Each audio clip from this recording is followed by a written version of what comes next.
Hey guys, thanks for taking my class. My name is Ricardo and I will be your instructor. And I wanted to touch base with you guys about a little bit about the class. It is a very short class, only 4 or 5 sessions, so I wanted to give you like a brief overview over this video so you knew what to expect from the class on Saturdays when we meet up. So a little bit about me. I'm an artist. I've been an artist for quite some time. I've taught at several schools around the area. I went to the Pennsylvania Academy and the Corcoran School of Art and the Art Institute. I primarily do drawing and sculpture. So my background is primarily classical drawing, but I do really like urban sketching, and I filled out quite a few sketchbooks while traveling and things like that. A while ago I had a show in Alexandria about a urban sketching that I did in Portugal, which is where I'm from. And it's quite a great thing to have, like a little sketchbook that you can keep with yourself, that you can use and sketch anywhere. You'd be surprised, you actually remember more detail about a certain place when you sit down and you sketch it than getting out your phone or camera to take a quick photo. So it is a really nice tool to have. And I'll be showing you a little bit about the class, some examples of artwork, some examples of drawings that people have done, some examples that I've done, and some of the old master drawings that I think you should try and emulate. I actually, I go through sketchbooks quite a bit. So this sketchbook is called a handbook, and I really like these. I have used moleskins before, and I prefer these to moleskins. And the reason is that the paper is a lot better than a moleskin. Moleskin tend to be a little bit thinner, which I don't like. And since I do pen and ink, and the class will primarily be done in pen and ink of various sorts, you can pretty much use this book throughout. And I would recommend you to get a book that's maybe a landscape format. And this one's pretty nice. You can see the color of the moleskin compared to the handbook is a little bit off. So I would much rather have you guys get the handbook. It's about the same price, but I really prefer it. So these are just sketches that I've done. This one's done with like just a little pen, and for example this one is done with just pen and ink, a pen, and then went over it with a wall. It helps to have a little box to carry, and I've had this for quite some time. I bought it at Plaza Art, and there's a couple locations for Plaza Art. What I like about it is that, for example, it's got several compartments to store things. But, for example, here I have a little Altoid thing where I keep my nibs, and this compartment I keep my pens. So I like to use these dipping pens. These are like a nib.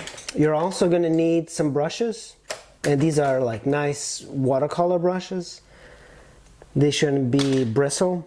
They should be like this kind of sable sort of brush. And I would recommend you to get several of these brushes. Now this one is a, let me see the millimeter. I think it's a 0.5 millimeter brush. It's a Pigma brush. You can get one from Micra as well. Just make sure that it's a brown. So when I draw with this one's it's got a little almost brush-like quality. I really like it. So for example, you can kind of push down and get varying lines. This one's pretty good. It's a 0.005 and it's brown. Make sure you get brown. I think brown looks so much better than just like a black. And then make sure you have a kneaded eraser like this. To use the kneaded eraser to erase lines in the beginning, but most of the time I just go directly with a pen. I think making mistakes is just as much fun as not making mistakes. So I have here just 35 millimeter ink canisters.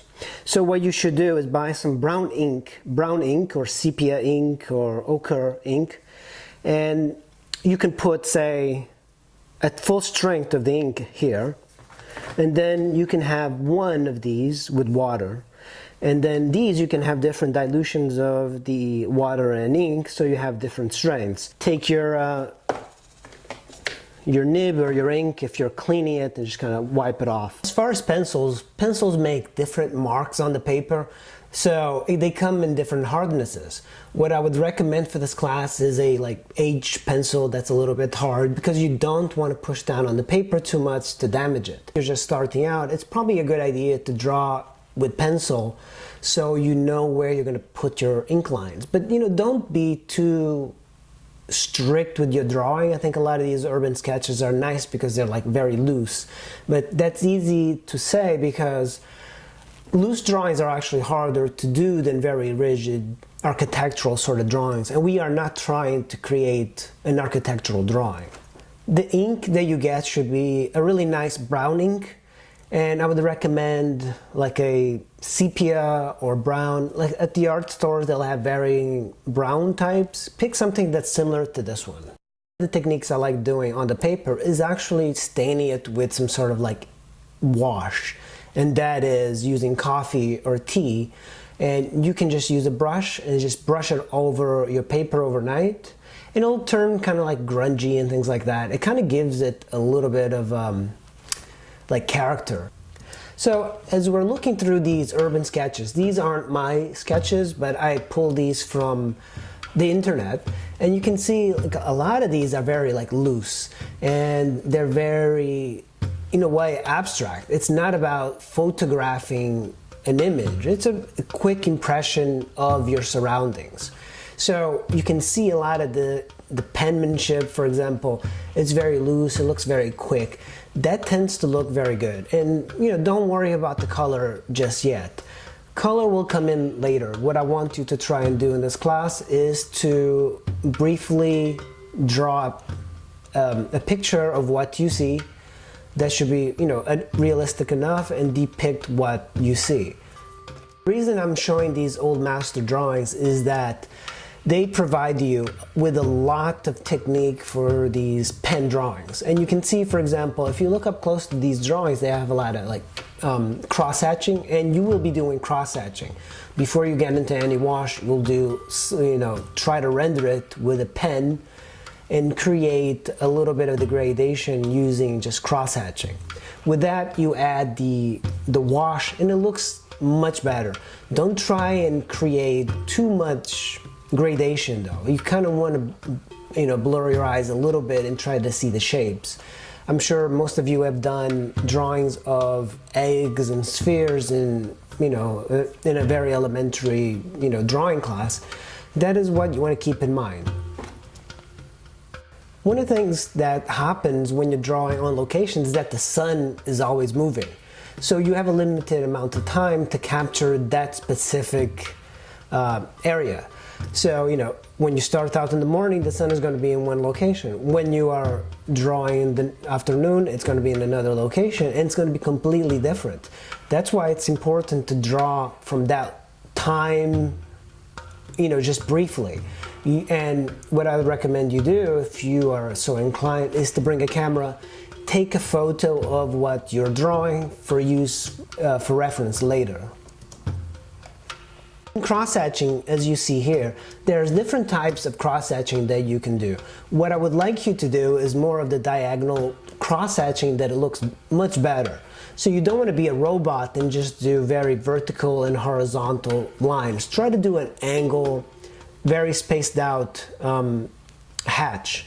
And you can see here in the drawings of Leonardo da Vinci, he was left-handed, and you can see him starting from the left-hand side to the right. If you're right-handed, you probably do it the other way.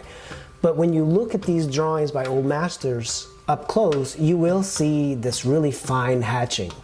So these guys, with pen, it's a much harder medium because you have to commit to that line. And one thing I try to urge you not to do is to do the back and forth type of sketching that you see very often in amateur artists.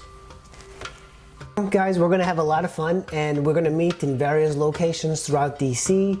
We're going to meet in DuPont Circle, like Union Station, inside, outside. Where you're going to maybe go to the Lincoln Memorial, the zoo. So it's various locations, and it'll be a fun class. So, see you then.